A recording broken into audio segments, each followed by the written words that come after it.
Shalom, salam damai di dalam nama Tuhan kita Yesus Kristus. Saya bersyukur dan berterima kasih atas kesempatan yang diberikan kepada saya pada malam ini untuk berkongsi suatu topik yang begitu dekat di dalam hati saya, di dalam kehidupan saya, satu topik yang sentiasa di hujung jari saya, begitu, yaitu pendidikan. Dan khususnya saya secara pribadi suka membawa isu ataupun topik pendidikan ini lagi di dalam konteks iman dan juga kepimpinan. Dan secara pribadi latar belakang saya seperti yang saya percaya Anda semua sudah pun membaca adalah berlatar belakangkan seorang yang berasal daripada keluarga yang sederhana di Pitas dan akhirnya dibawa ke semenanjung Malaysia untuk melanjutkan pelajaran, kemudian bekerja juga di sini dalam bidang pendidikan dan sekarang ini di dalam perusahaan yang juga berkaitan dengan pendidikan. Ya, jadi topik ini adalah suatu topik yang sentiasa berlegar-legar di dalam kehidupan saya dan juga satu topik yang sentiasa dekat dan saya mau ketengahkan, mahu kaji semula dan juga suka untuk berkongsi, bertukar-tukar pendapat dengan rakan-rakan dan sesiapa pun yang ada bersama dengan saya, yaitu topik pendidikan. Ya. Dan saya percaya juga ada di kalangan Anda semua yang berada di dalam pucuk pimpinan, tidak kira dimanapun di dalam organisasi ataupun institusi ataupun di dalam gereja ataupun di dalam community, tetapi Anda dan juga keluarga, ya, ibu bapa juga adalah pemimpin. Dan berminat untuk berkongsi pendapat, bertukar pendapat mengenai topik pendidikan ini, sebab sebagai seorang pemimpin memang kita tidak boleh lari untuk melihat elemen pendidikan di dalam tugas dan tanggung jawab harian kita, mendidik mereka yang di bawah tanggung jawab kita, di bawah didikan kita, di bawah pimpinan kita, anak-anak kita, ya. Dan saya mulakan dengan apa itu pendidikan, ya. Mulakan perkongsian saya dengan apa itu pendidikan yang saya ketengahkan pada malam ini, ya. Ia adalah satu proses. Pendidikan ini adalah satu proses, ya. Dia bukan satu hari, dia bukan sekali sahaja, ya. Ia adalah satu proses. Ada permulaan dia, kemudian ada proses, cara-cara, ada permulaan, strategi dan sebagainya. Ya, proses pembelajaran, ya, mempelajari sesuatu. Ia adalah proses memperolehi sesuatu pengetahuan, sebuah pengetahuan, beberapa pengetahuan, ya, proses memperolehi pengetahuan, ya, kemahiran, ya, mahir melakukan macam-macam, ya, kemahiran, nilai, ya, proses mempunyai nilai sesendiri, nilai berani, nilai keyakinan diri, nilai kebolehan berkomunikasi dengan efektif. Itu adalah harus melalui satu proses, ya. Proses untuk mempunyai satu tabiat, ya, sebagai contoh, seorang usahawan, seorang businessman, dia punya tabiat itu lain, ya. Dia mesti harus ada satu tabiat seorang businessman. Jadi pendidikan itu akan memberikan seseorang itu melalui proses tabiat seorang usahawan, ya, entrepreneur. Dan matlamat, ya, pendidikan. Apa matlamat mendidik? Kenapa kita mendidik? Ya, apabila seseorang itu berpendidikan, apa sebenarnya outcome dia? Ya, hasil dia, ya begitu ya. Jadi matlamat utama ialah kita memperkasakan seseorang itu, seseorang individu, sebuah kumpulan, sebuah community itu memperkasakan untuk dia ataupun mereka dapat ya berjalan, mengemudi, melakukan menghadapi cabaran di dunia ini. Itu adalah pendidikan, ya. Pendidikan menjadi orang yang berguna kepada keluarga, berguna kepada masyarakat, berguna kepada bangsa dan negara. Itu adalah matlamat kita mendidik, matlamat pendidikan, berguna kepada persekitaran kita dan sebagainya, ya. Jadi itulah matlamat, ya. Jadi bila matlamat seperti ini matlamat yang sangat penting, ya, penting untuk menjadi orang yang berguna, ya. Ada guna, ya, bukan yang tiada guna. Ya. Jadi elemen iman itu, ya, iman kita kepada Tuhan itu sangat dekat, ya. Pendidikan dia membawa, dia menghasilkan orang yang berguna. Dia seharusnya menghasilkan manusia, golongan-golongan manusia yang boleh menghadapi cabaran, boleh memberikan kembali kepada komuniti mereka, menyumbangkan sesuatu yang baik kepada komuniti mereka, maka iman mereka kepada Tuhan, iman kita kepada Tuhan itu sangat-sangat penting. Bagaimana mahu menjadi orang yang berguna sekiranya iman itu tiada, elemen iman itu tiada. Nah, seterusnya saya suka dalam pendidikan, dalam topik pendidikan ini, satu hal yang saya tiru, saya ambil, saya belajar daripada seorang pemimpin bagi saya, ya, bapa saya, ya, pemimpin keluarga kami dan juga pemimpin di dalam masyarakat kami. Satu hal yang saya belajar daripada beliau ialah iman, elemen takut akan Tuhan itu harus sentiasa ada di dalam kehidupan kita, ya, khusus di dalam kita mencari pengetahuan, dan khusus di dalam kita meminta hikmat daripada Tuhan, ya. Ketika saya kecil, umur 11 tahun, bapa saya memberikan saya hadiah sebuah Alkitab. Sebuah Alkitab ini adalah hadiah saya punya 11th birthday saya yang ke-11, dan beliau ada highlight ayat di dalam Alkitab ini. Ketika beliau memberikan Alkitab ini, dia memberikan Alkitab ini, Amsal pasal 1 ayat 7. Ya, Amsal pasal 1 ayat 7 mengatakan takut akan Tuhan adalah permulaan pengetahuan. Dan ayat ini menjadi tema dalam kehidupan saya sejak hari itu.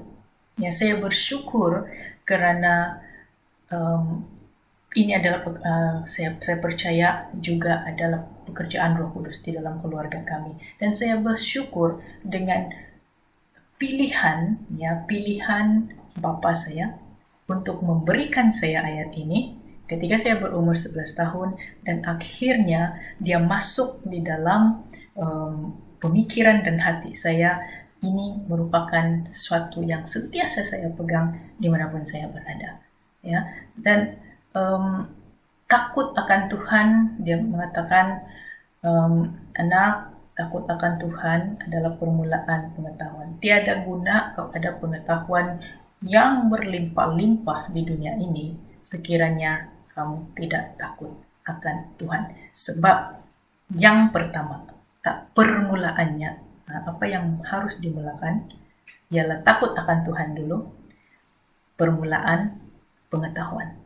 Dan yang seterusnya dalam kitab Amsal juga, pasal yang ke-9, ayat yang ke-10, permulaan hikmat, permulaan hikmat, apa? Juga takut akan Tuhan. Dan pengetahuan dan hikmat ini adalah dua perkara yang sentiasa berkait rapat.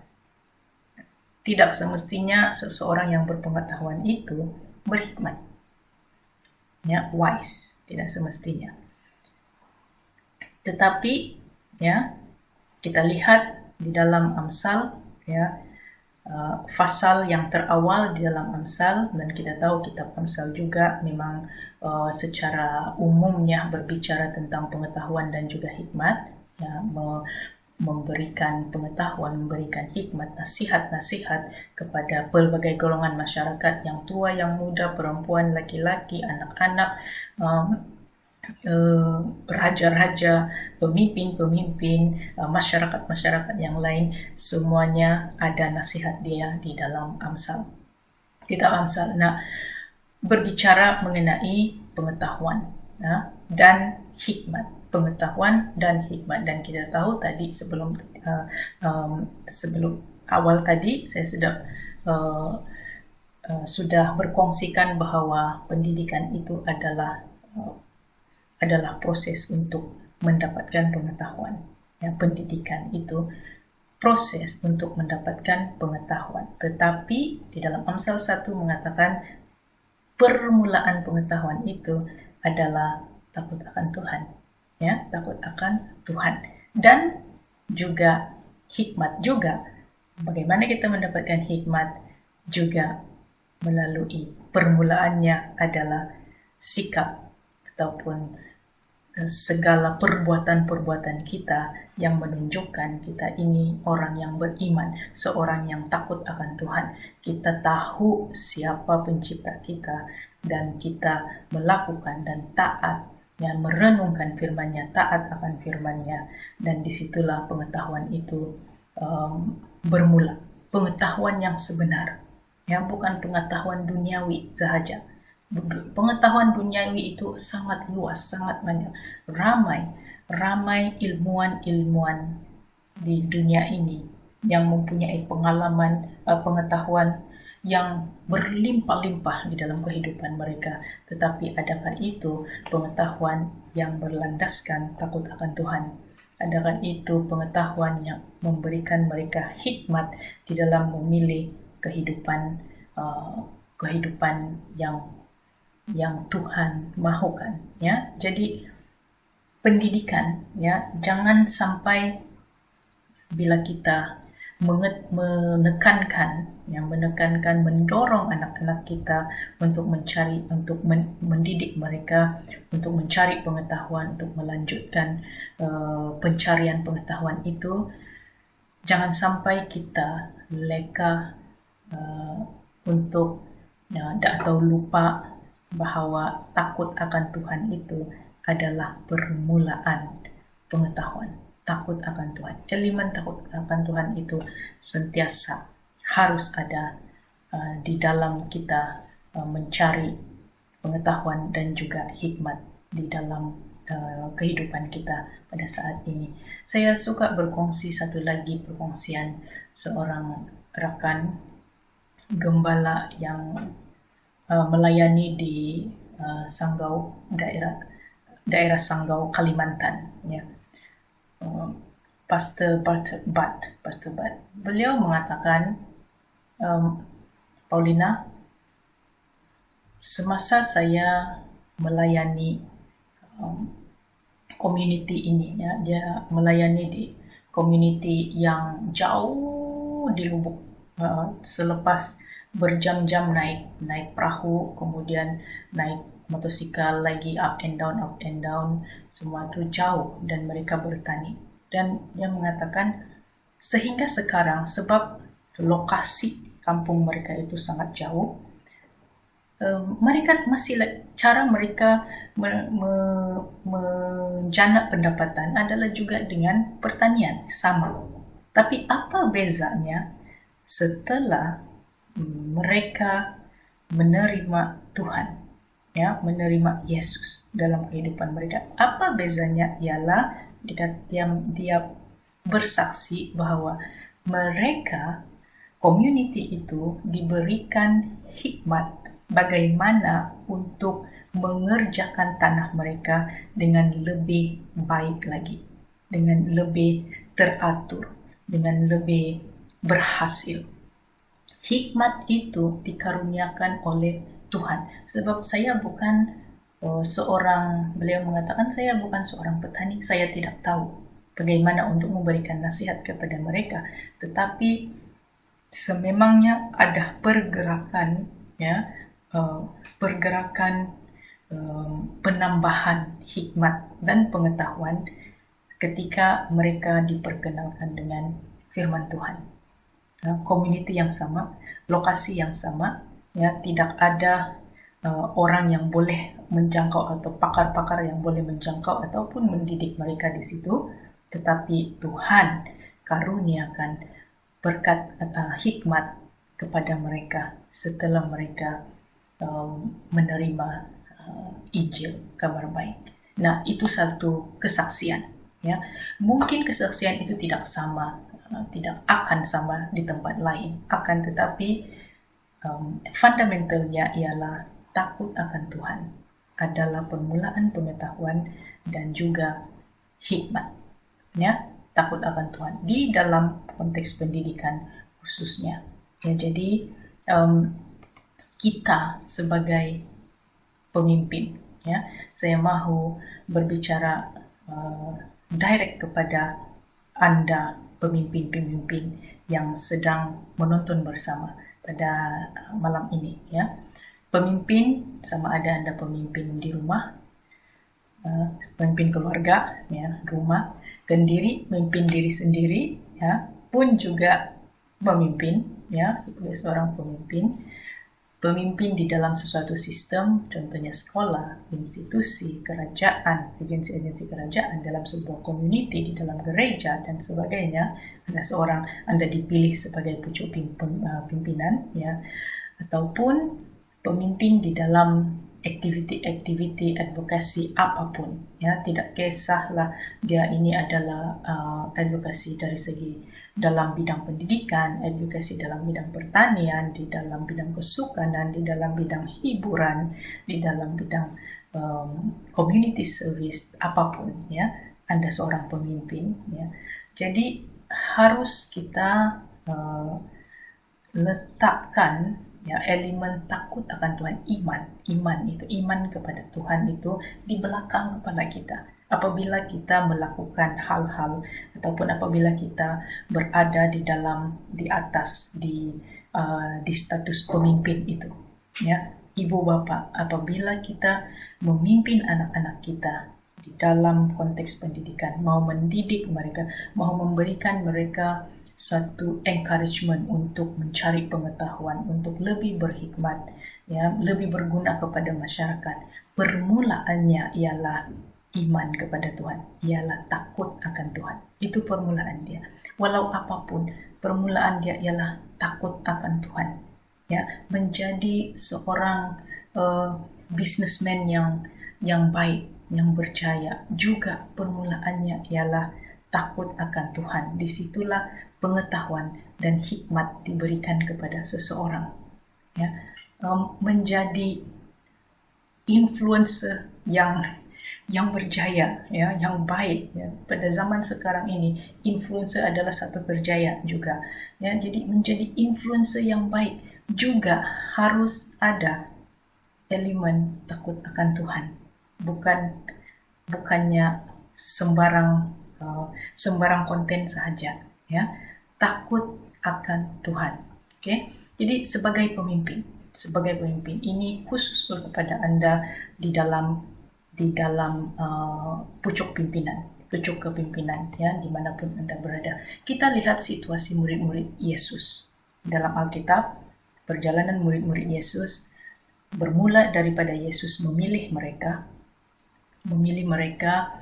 menjadi muridnya. Di situ mereka mula belajar.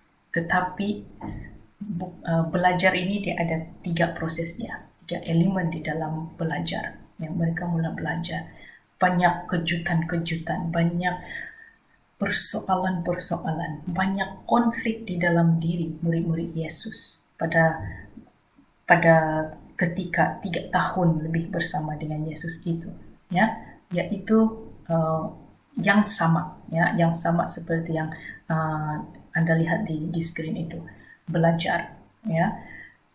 Kemudian tidak mempelajari, unlearn dalam bahasa Inggris dia. Saya harap translation ini betul sudah, tapi unlearn dalam bahasa Inggrisnya, dan belajar semula, relearn, ya, relearn.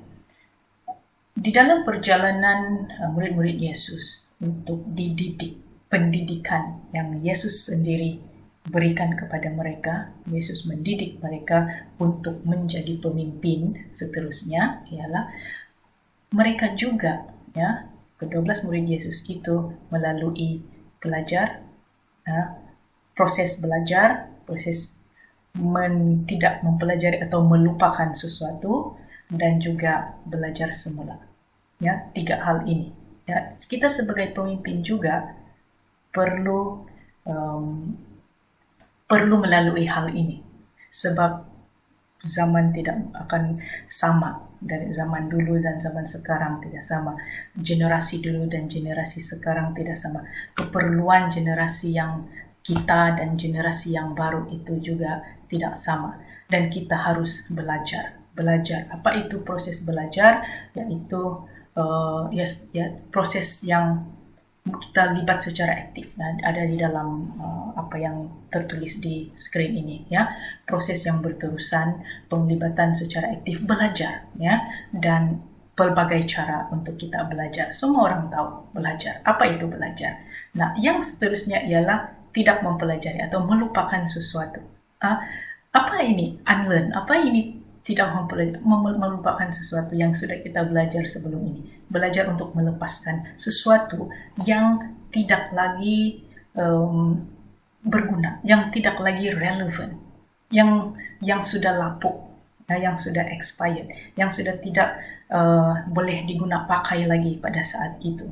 Ya, itu adalah yang dimaksudkan tentang tidak mempelajari di sini, ya. Dan kita harus berpikiran terbuka apabila dalam proses ini, ya, dalam proses untuk tidak mempelajari sesuatu, menilai semula, berpikiran terbuka, kemudian nilai semula, adakah proses ini, adakah fakta ini masih lagi, pengetahuan ini masih lagi sesuai pada masa sekarang, pada zaman sekarang. Kita boleh lihat contoh murid-murid Yesus, bagaimana mereka struggle, ya, ketika Yesus menyembuhkan orang pada hari Sabat. Tetapi mereka juga terkejut, hari Sabat, mana mungkin kita boleh melakukan hal seperti ini. Dan mereka melalui proses itu, ya, proses untuk tidak mempelajari sesuatu. Dari kecil mereka tahu sebagai bangsa Yahudi bahwa hari Sabat itu jangan melakukan hal-hal begini. Mereka sudah diajar daripada kecil, sehingga pada saat itu apabila Yesus, ya, mendidik mereka untuk melupakan, tidak mempelajari sesuatu yang mereka tahu selama ini. Nah, sebagai pemimpin juga, khusus di dalam pemimpin, tidak kira gereja ataupun community, di mana saja, seorang guru di sekolah juga, ya, hal ini kita tidak boleh skip karena perubahan masa dan juga perubahan budaya dan juga seterusnya, ya, dan lain-lain, ya, semuanya berubah, senantiasa ada perubahan. Maka kita tidak boleh lari daripada tidak mempelajari sesuatu, melupakan sesuatu yang sudah kita belajar sebelum ini. Dan yang ketiga ialah belajar semula. Nah, kemudian kita perlu belajar semula, ya. Kita harus mengadaptasikan apa yang dulu kita tahu kepada yang lama. Kalau dulu smartphone, telepon, kan, dia boleh ada butang, dia picit, kau hello, begitu kan, kalau dulu picit, kalau ataupun bermula dari yang pusing, kau letak gagang dia, kemudian sekarang kita lap dia macam ni. So itu telepon, perubahan telepon itu sendiri. Jadi kita belajar kalau telepon kita tekan begini ataupun kita pusing begini, kemudian kita unlearn, kita melupakan bahwa telepon itu kita perlu tekan, dan sekarang telepon itu kita perlu scroll, kan? Kita belajar semula, kita scroll belajar semula, ya. Itu adalah contoh, ya, sebagai satu contoh. Begitu juga di dalam situasi pendidikan, ya, belajar semula harus fleksibel, ya, integrasikan pengetahuan yang baru dan pengetahuan yang sedia ada. Nah, saya cuma mahu mengetengahkan harapan saya khusus di dalam pucuk pimpinan gereja, ya, pucuk pimpinan gereja kepada para gembala, para pelayan, para pastor, untuk benar-benar berbincang, duduk sama-sama tentang hal ini di dalam pelayanan masing-masing, ya, belajar apa yang harus kita semua, Anda semua belajar, apa yang harus Anda semua tidak mempelajari, melupakan sebab dia sudah lama, ya, apa yang harus Anda semua belajar semula supaya pelayanan Anda, pelayanan kita, khusus di dalam pelayanan ladangnya Tuhan ini akan efektif, boleh menjangkau jiwa-jiwa di luar sana dengan lebih efektif lagi. Kalau kita tidak memikirkan tentang ketiga hal ini dengan serius, maka pelayanan masa kita, tenaga kita sia-sia, ya. Kita akan banyak buang masa tetapi tidak berkesan, ya. Jadi saya mengakhiri perkongsian saya, sangat singkat sekali. Kalau boleh saya mau berkongsi lagi selama 1-2 jam, tetapi saya akhiri dengan satu petikan ayat daripada seorang yang baru sahaja meninggal beberapa hari yang lepas, ya, Surina Sukri nama dia, merupakan seorang ikon wanita yang berjaya di Malaysia. Dia CEO satu agensi kerajaan dan juga merupakan salah seorang yang duduk di dalam board Capital A, yaitu syarikat parent syarikat AirAsia, ya.